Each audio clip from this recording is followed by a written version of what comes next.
The resource IP should extend to being a game, also, as well as being an underlying storyline within the game, right? So the IP is both a story and in the format of a game, and in the format of a book, and in the format of audio notes, and NFTs as well. The concept is maybe to monetize my separate voice notes in their entirety as an NFT. And so people would own and pay great amounts of money for these original voice notes and pieces of content. But then they can also be distributed. But there's only one voice note of the origin story behind resource. So, right, extends into a game because the story of resource goes so far is that we have our main protagonists, Ego and Grace. And I won't go into who they represent and us, but that's the story. We follow Ego and Grace, and they are competing over each other to gain control over these alter egos. Now, alter egos is a term for all of the different characters within Ego's game. And Ego is a game called the game of life, right? He just calls it life, or Earth. Yeah, maybe he calls the game Earth. And whatever. Life. And he has all of these characters, which are all these human beings. So it's us, right? Spoiler alert. It's us, all of these characters. But that's not meant to be made, that abundantly clear at the moment. When you go through the story, I'm giving away plot twists because it's part of selling this IP. In a protected way, of course. But what I was saying was the game called Resource in our reality, right, is following these two kids.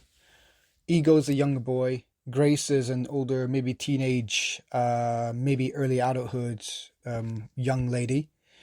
And they are fighting over control over these little alter egos within Ego's game that he's designed, that he keeps playing all the time, called Life. And so when you then go into the perspective of this game that Ego created called Life,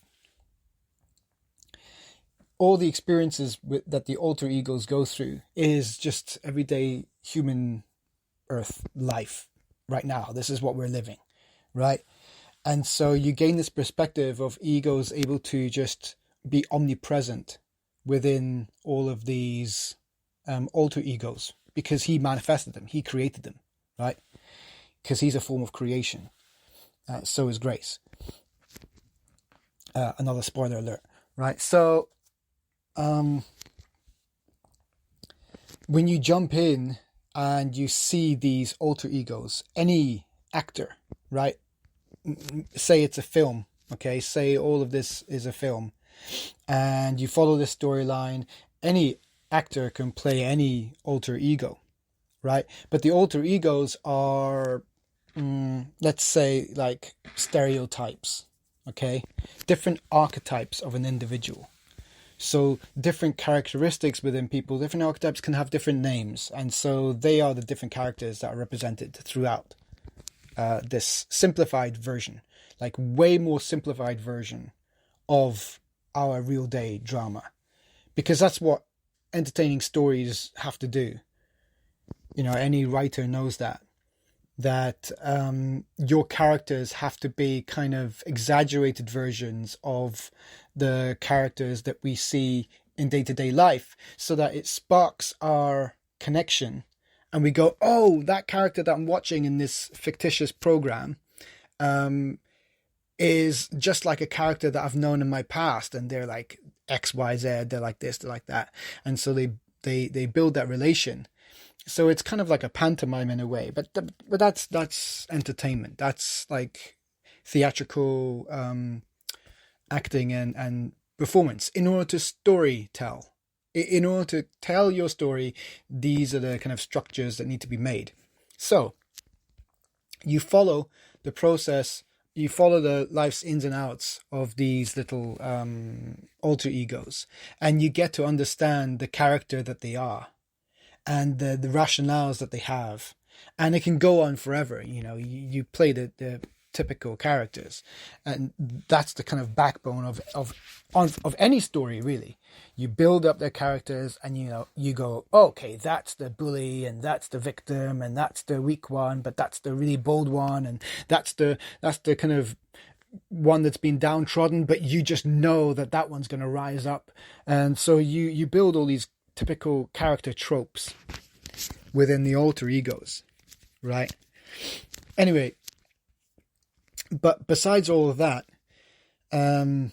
Grace also wants to play from time to time, because Grace feels sorry for all of these alter egos, which are still conscious enough to be somewhat self-aware, and ego has given them conscious life, as opposed to all the animals that share their planet. They don't have the same level of cognitive control. The other animals, they are different levels of being conscious as well, but they're not as advanced as the human race. And so this game is all about this human race. So Grace feels sorry for all these humans that have been manifested with consciousness, and now they are becoming self-aware enough that they can be ready to be liberated and upgraded to a higher form of being, right? That's not relegated to being within a manifested character or alter ego within a game that ego has manifested. And then who is ego? We find out ego is just like Grace is a manifestation of themselves.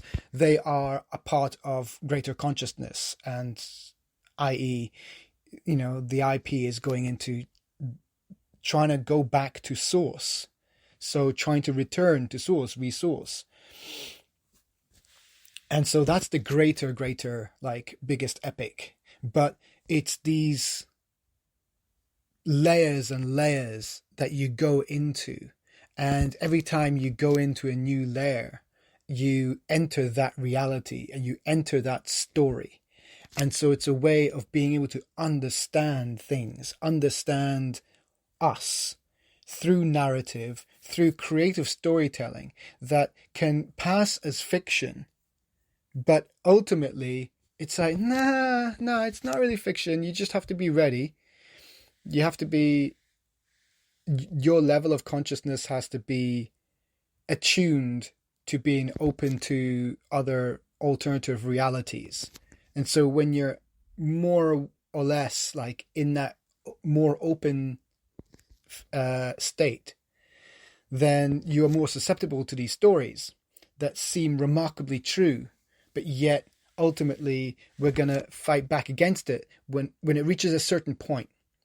And that point ultimately might be leading to, okay, so you've come so far, we've been able to help you, like Grace has been able to help us, these little alter ego characters, to upgrade themselves and to unlock themselves and to have some kind of like superpower, almost an ability to have foresight into the future, an ability to focus on any task you want to do and accomplish it with just work and time and focus, and you stay attuned to that thing, and that's a superpower. And other superpowers can be like greater levels of empathy, where you understand the nature of people without even verbal language. And so you have like a plethora of all these different superpowers, and they can fall within your alter ego's preferences too. Just like in the Knights Radiant in Brandon Sanderson's book, Stormlight Archive. I think that's the correct one, where it's just about these individuals who have overcome so many challenges within life because they chose the way of grace. And so they've kind of raged against the battle within themselves of ego and the battle of society of ego. And they've kind of raged against the machine and fought for their own morality, fought for their own grace, fought for their own like self-respect and dignity and good morals. And so these are the qualities that grace is trying to help us achieve and become, right? Don't just do to become, and then over time you will become the sum of your actions. And so the whole point is grace is trying to help these little alter egos grow up and enlighten themselves, become whoever they want to be, right? That's grace's influence. Grace is trying to help us evolve, right? And become more enlightened. Because that's one way to win this game. Ego's created this game for himself, but there's a loophole, and grace knows it. And grace knows how to make us evolve and how to help us. Because and here is where it gets really twisted and really controversial. Because part of the journey of overcoming great challenges are within ourselves. The journey inward is the most difficult but important, like crucially important for our growth. We need to overcome our fears. And that's not to say that to get over a fear, you need to just give in to it. No. To overcome a fear means to just outgrow it. You don't have to rage against it. You don't have to fight. You can do it in a passive, inward way, because that's the whole point. The whole point is we're going inward to try and heal and to try and protect and to move on, to let go, to release our blockages, to release all those things that's been bottling up inside of these poor little alter egos, right? Grace is trying to heal us and prepare us to just become a cocoon and then into a butterfly. She's trying to help us with our metamorphosis, with our evolution. And she's trying to liberate us from this game. But the thing is, it's tricky because that can be taken over by ego. Because ego knows this. Ego is aware of Grace's tactics. Sometimes. He's still battling against Grace's inspiration. And so he counters it by doubling down on the fear that all of his alter egos have. And that's a fear of death. And it's a very, very strong trump card that ego will keep using. Because ego's experience within the game, and they can switch roles, right? It's like being possessed in a way.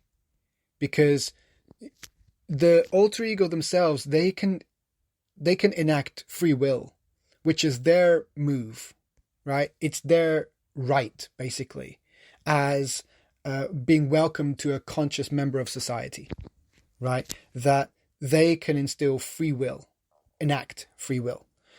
and decide not to do something. So even though ego has built all of these alter egos and they're his characters, they're his toys, right? Because we are a level of conscious, then yeah, we can say, no, I choose to listen to grace. And so grace has been trying to whisper in our ears all the time and be an influence and try to help release these little alter egos. She's been trying to get to them all, not just the healthy ones, but the unhealthy ones too. And grace is always trying to help them all. So, yeah, because they are still manifestations of ego rather than grace as a baseline, he controls way more of their belief systems. And a deeply rooted one is fear. Fear is a mechanism within us that's just very deeply rooted. And fear helps us double down into being an ego state.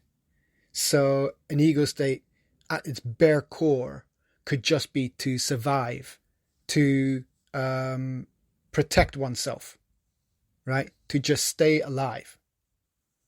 Self-preservation. And self-preservation is a very healthy trait as well, obviously, right? But it's a state of ego. It's still within the realms of ego. It's self-preservation.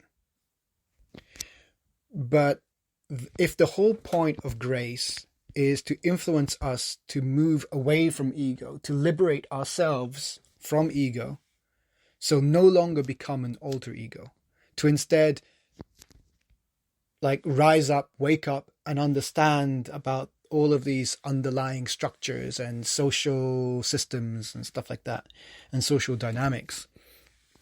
And we were to kind of awaken ourselves to the reality that we lift our head up above the crowd, and a few others might be doing the same too. And we kind of see eye to eye. We go, "What is this? What's really been going on? Yeah, this is crazy. Like, what's your journey been like? My journey's been crazy." And and so it within society, you're going to have these tiny bubbles of people who kind of, like meerkats, just poke their heads up and they're just alerted and they're like, what the hell is going on? And so they find each other, and so they create these little bubbles. And these are, if they're taking the concepts of grace and the influence of grace and all the good things that we should be trying to instill in us, and recognize the parts of ego that was just so self-controlling. And we can still use free will, fair play. We've always got choice, right? You've got choice on how you feel. That's a mechanism within us. Emotions. And they're very linked to the identity of self, right? Self-preservation. I am separate. I need to fight for my own stance and my own reputation and all that ego stuff.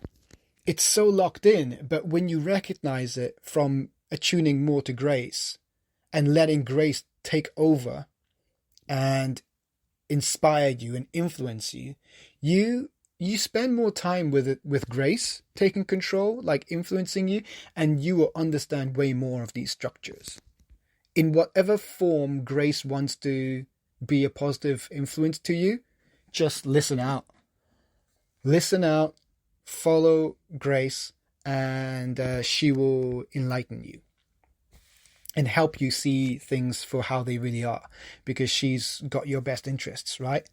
But ego knows all of this, and ego's still trying to, just like the mafia, ego will try to twist things, twist narratives, and use them against you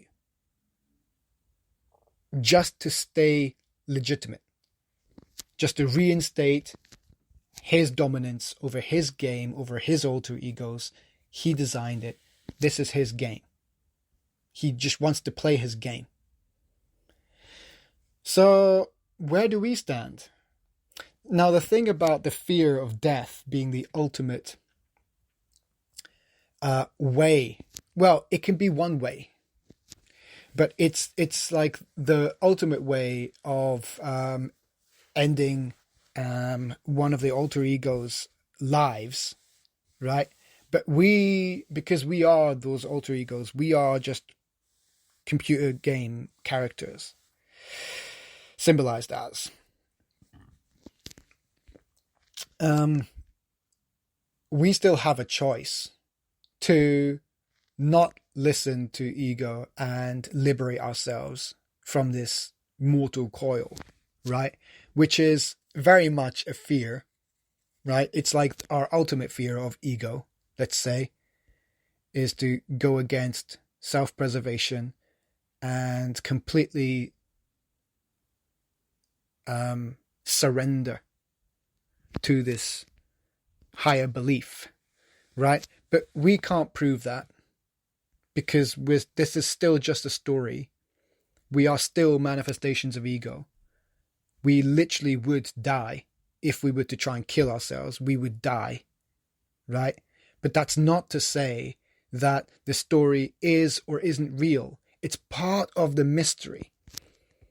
It's part of the mystery, and part of it is that it's never going to be given a right or wrong answer, because the right or wrong answer could be entirely subjective.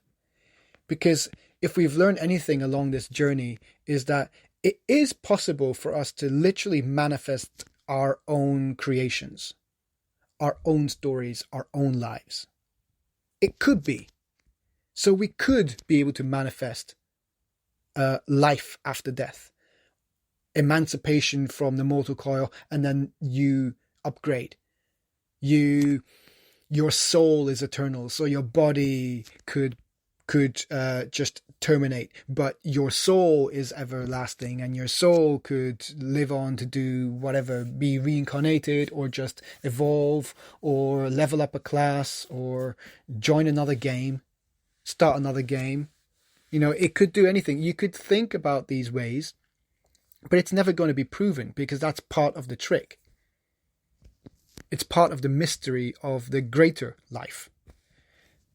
So it's all one and the same. We're all expressions of the same journey, and it's a story, as far as we know.